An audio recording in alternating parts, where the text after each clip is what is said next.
అన్నవరం సత్యదేవుని కళ్యాణోత్సవాలను తిలకించేందుకు భక్తులు భారీగా తరలివస్తున్నారు. ఈ నేపథ్యంలో విస్తృత ఏర్పాట్లు చేసినట్లు ఆలయ ఈవో చక్రధర్రావు తెలిపారు. ఆలయంలో నిర్వహిస్తున్న ఉచిత అన్నదాన సమయాలను ఉదయం 10 గంటల నుంచి మధ్యాహ్నం 3 గంటల వరకు పొడిగించనున్నట్లు చెప్పారు. రథోత్సవం కోసం విస్తృత ఏర్పాట్లు చేశామన్నారు. భక్తులకు ఎలాంటి ఇబ్బందులు కలగకుండా చూస్తామంటున్న ఆలయ ఈవో చక్రధర్రావుతో మా ఉభయ గోదావరి జిల్లాల coordinator Uday face to face. కొండంత దేవుడు భక్తుల పాలిట కొంగు బంగారంగా అన్నవరంలో నిత్య పూజలు అందుకుంటున్న వీర వెంకట సత్యనారాయణ స్వామి వారి వార్షిక కళ్యాణ బ్రహ్మోత్సవాలకు మరికొద్దిసేపట్లో అంకురార్పణ జరగనుంది. స్వామి అమ్మవారులను పెళ్లి కుమారుని పెళ్లి కుమార్తెని చేసే కార్యక్రమం అత్యంత వైభవంగా జరగనుంది.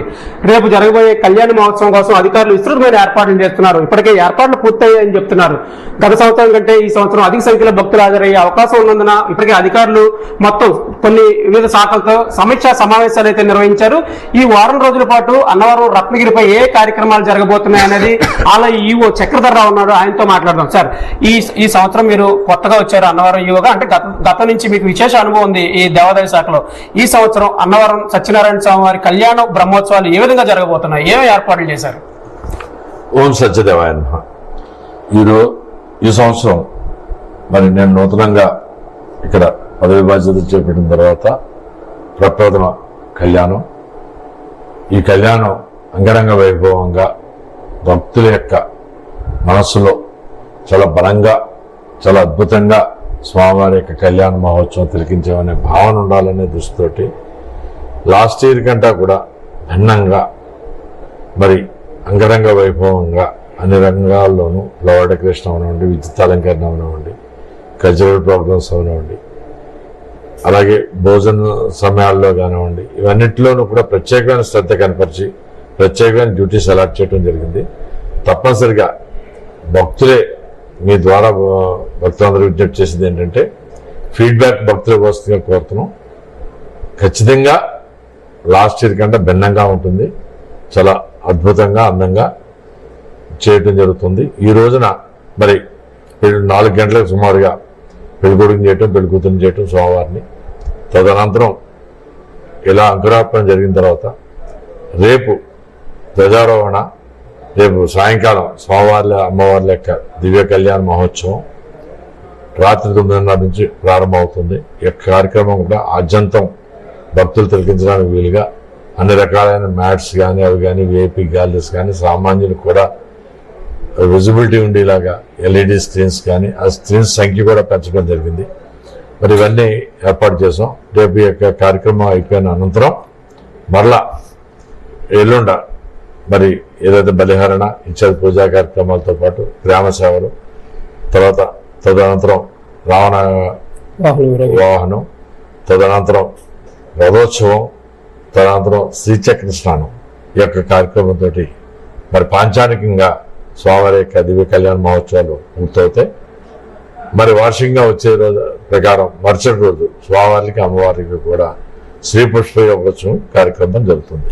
ఈ యొక్క కార్యక్రమంతో పరిపూర్ణంగా ఈ సంవత్సరం స్వామివారి యొక్క కళ్యాణ మహోత్సవాలు పూర్తవుతాయని చెప్పి మీ ద్వారా భక్తులందరికీ కూడా తెలియజేస్తున్నాం. సార్, ఇప్పటికే మీరు ఉచిత అన్నదాన విభాగం కానీ భక్తుల దర్శనానికి వెళ్లే క్యూ లైన్లు కానీ పరిశీలించారు. అందులో ఏమైనా లోపాలు గుర్తించారా? అంటే గతంలో అనుభవాన్ని దృష్టిలో పెట్టుకుని తొందరగా, అంటే భక్తులే మాకు విఐపీ అని చెప్తున్నారు, భక్తులకి దర్శనం అయిన తర్వాత విఐపీలు దర్శనం అని చెప్తున్నారు. అలాంటి పరిస్థితుల్లో క్యూ లైన్ లో ఎటువంటి ఏర్పాట్లు చేశారు? అన్నదానంలో అంటే ఈ 7 రోజుల పాటు అన్నదానం ఉంటుందా, లేకపోతే ఇక్కడ పులిహార దద్దోజనం పంచిపెట్టే అవకాశం ఉంటుందా? ఖచ్చితంగా అన్నదానం ఉంటుందండి. ఈ అన్నదానం కూడా ప్రతి ఒక్క భక్తుడు కూడా అన్నదానం పూర్తయ్యేంత వరకు కూడా ఈ టైం స్లాట్ కూడా మేము 1 అవర్ బిఫోర్, 1 అవర్ ఆఫ్టర్ కూడా 2 అవర్స్ ఎక్స్టెండ్ చేసాం. అంటే ప్రతి భక్తుడు కూడా భోంచేయాలని. కళ్యాణ కార్యక్రమాల్లో ఈ యొక్క ప్రసాదాలు ఏదైతే ఉన్నాయో ప్రసాదాలతో పాటుగా నిత్యాన్నదానం కూడా ఉంటుంది. అది దాన్ని బ్రేక్ చేసే సమస్య లేదు.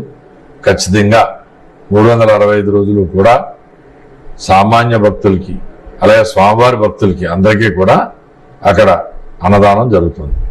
సార్, ఇప్పుడు ఈ కళ్యాణ బ్రహ్మోత్సవాలు ఎంత అంగరంగ వైభవంగా జరుగుతాయో దానికి ఎంత పకడ్బందీ ఏర్పాట్లు చేస్తారో అంతకంటే ఎక్కువ ఈ రథోత్సవం 30వ తేదీన జరిగే రథోత్సవానికి కూడా అంత పకడ్బందీ ఏర్పాట్లు చేయాలి. మీరు ఇప్పటికే పోలీసు, ఫైర్ అలాగే విద్యుత్ శాఖ అధికారులతో మాట్లాడారని చెప్తున్నారు. వారి నుంచి ఏమేమి సూచనలు వచ్చాయి, అసలు దానికేమి ఏర్పాట్లు చేస్తున్నారు? ముఖ్యంగా స్వామివారి రథం 45 అడుగులు ఉంటుంది. దాని మీద కలశం ఒక 3 అడుగులు ఉంటుంది, 48 అడుగులు. ఎప్పుడు కూడా ఈ యొక్క స్వామివారి మాడవీధిలో విహరించేటప్పుడు మరి విద్యుత్ కలెక్షన్స్ తీయటం, తదనంతరం వేయటం తోటే రాత్రి వరకు కూడా గ్రామ ప్రజలు అందరూ కూడా చీకట్లో మొక్కుతున్నారు. ఈ యొక్క అనుభవాన్ని దృష్టిలో పట్టుకుని మొన్న ఆర్డీఓఆర్ మీటింగ్లో మనం ఎలక్ట్రిసిటీ డిపార్ట్మెంట్ తోటి మాట్లాడటం, వాళ్ళు సానుకూలంగా స్పందించడం, తదనంతరం 54 అడుగులకి పోల్స్ వాళ్ళు వేసే పని కూడా నన్ను తోటి కంప్లీట్ చేశారు.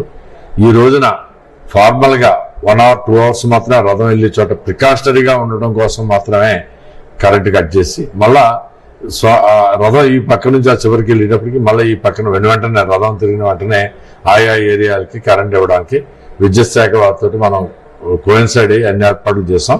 ఖచ్చితంగా ఆ యొక్క ఏదైతే మనకి ఆ ఇబ్బంది ఉందో గ్రామస్తులకు కానీ చుట్టుపక్కల వాళ్ళకి కానీ వాళ్ళందరికీ ఈ యొక్క బాధలు ఈ సంవత్సరం విద్యుత్ కాంతులతో ఉంటుంది, ఆ బాధలు పోతాయి. తదుపరి మరి సేవకులను పెట్టాం. అలాగే మనం ఎక్స్ట్రా 120 మెంబర్స్ని మనం సెక్యూరిటీని ఏర్పాటు చేసుకోవడం జరిగింది. ఇది కాకుండా రోప్ పార్టీని కూడా మనం ఎస్పీఆర్ పంపించడం జరుగుతుంది. ఇవన్నిటితో పకడ్బందీగా మనం ఏ విధమైన అవాంఛనీయ సంఘటనలు జరగకుండా రథోత్సవం జరగడానికి అన్ని రకాలను ఏర్పాట్లు చేస్తాం. అలాగే R&B వారి దగ్గర నుంచి ఫిజికల్ ఫిట్నెస్ సర్టిఫికేట్ కూడా తీసుకున్నాం. అలాగే లాగే పగ్గాన్ని కూడా పరీక్షించాం, అది కూడా ఫిట్నెస్ గా ఉందని సంతృప్తి చెందడం జరిగింది. కాబట్టి రథోత్సవంలో మేము అన్ని రకాలైన ప్రికాషన్స్ తీసుకుని రథోత్సవం సంపూర్ణంగా జయప్రదం అవడానికి అన్ని రకాలైన చర్యలు తీసుకోవడం జరిగింది. ఈ కళ్యాణ బ్రహ్మోత్సవాల్లో సాధారణ భక్తులే తమకు విఐపీలు అని చెప్తున్నారు. సాధారణ భక్తులు సంతృప్తిగా సత్యదేవుని దర్శనం చేసుకుని ఇక్కడ ఉచిత అన్న ప్రసాదంలో భోజనం చేసి సంతృప్తిగా వెనుదిరగాలని ఆ ప్రకారం ఇక్కడ ఏర్పాట్లు చేశామని చెప్తున్నారు. ఈ బ్రహ్మోత్సవాలు 7 రోజుల పాటు ఎటువంటి ఇబ్బందులు లేకుండా పూర్తి ఏర్పాట్లు, భక్తులకు కావాల్సిన పూర్తి ఏర్పాట్లు చేశామని చెప్తున్నారు. 30వ తేదీన జరిగే రథోత్సవానికి అంటే గత సంవత్సరం రథం తిరిగే మాడవీధుల్లో విద్యుత్ అంటే ఒక 4 గంటల ముందు విద్యుత్ తీసేసేవారు. తర్వాత రథం తిరిగిన మర్నాడు మళ్ళీ విద్యుత్ పునరుద్ధరించారు. ఈసారి ఆ సమస్య లేకుండా 53 అడుగులు ఎత్తైన పోల్స్ ఇప్పటికే ఏర్పాటు చేశామని చెప్తున్నారు. రథం తిరిగే సమయం తర్వాత కొద్దిసేపటి తర్వాత మాత్రమే విద్యుత్ కట్ చేయడం జరుగుతుంది. వెంటనే విద్యుత్ పునరుద్ధరిస్తామని కూడా చెప్తున్నారు. ఈ నేపథ్యంలో అలాగే ఈ రథోత్సవం ఎటువంటి అవాంఛనీయ సంఘటనలు జరగకుండా రథోత్సవానికి రోప్ పార్టీ కానీ SDRF బృందాలు కానీ ఎల్లుండి అన్నవరాన్ని చేరుకుంటాయి. ఎటువంటి ఇబ్బందులు లేకుండా ఈ సక్సెస్ఫుల్ గా ఈ బ్రహ్మోత్సవాన్ని కంప్లీట్ చేయడానికి అన్ని ఏర్పాట్లు చేశామని ఈవో చక్రధరరావు చెప్తున్నారు. నగర న్యూస్ కోసం వీడియో జర్నలిస్ట్ భరత్ ఉదయ్ అన్నవరం.